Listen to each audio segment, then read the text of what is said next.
नमस्कार, मी गोविंद बोडके, जिल्हाधिकारी पालघर तथा निवडणूक निर्णय अधिकारी 22 पालघर लोकसभा मतदारसंघ।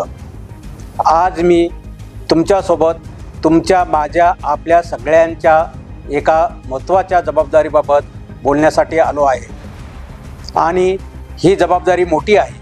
ही जबाबदारी म्हणजे या निवडणुकीत आपला मताधिकार बजावण्याची।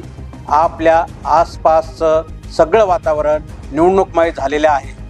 आपल्या पालघर जिल्ह्यात दिनांक 20 मे 2024 रोजी मतदान होणार आहे।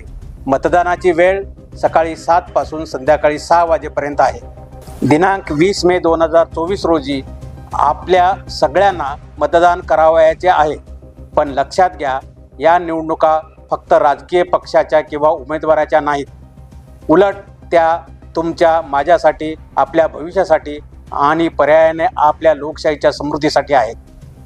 त्यामुळे दिनांक 20 मे 2024 रोजी खास मतदान करण्यासाठी आपण सर्वांनी घराबाहेर पडून आपला मतदानाचा हक्क बजावायचा आहे।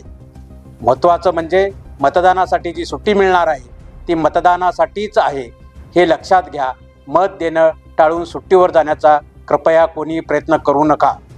आणखी एक काळजी घेऊया, ती म्हणजे मतदानाचा दिवस येण्याआधीच आपण आपलं मतदान केंद्र कोणतं आहे याची माहिती करून घ्यावी, म्हणजे ऐन वेळेस कोणताही घोळ व्हायचा नको। आणि त्यासाठी निवडणूक आयोगाचे वोटर हेल्पलाईन हे ॲप आहेच की आपल्या मदतीला। आपल्या मतदारसंघातील मतदानाची तारीख नोंद करून ठेवा, दिनांक 20 मे 2024 रोजी, आणि मतदान करून लोकशाहीत स्वतःचं योगदान द्या। लक्षात ठेवा, मतदान म्हणजे आपल्या मताला संविधानाने दिलेले हक्काचे स्थान आहे। त्याचे पावित्र्य राखा, त्याचा आदर करा आणि मतदान करा। धन्यवाद।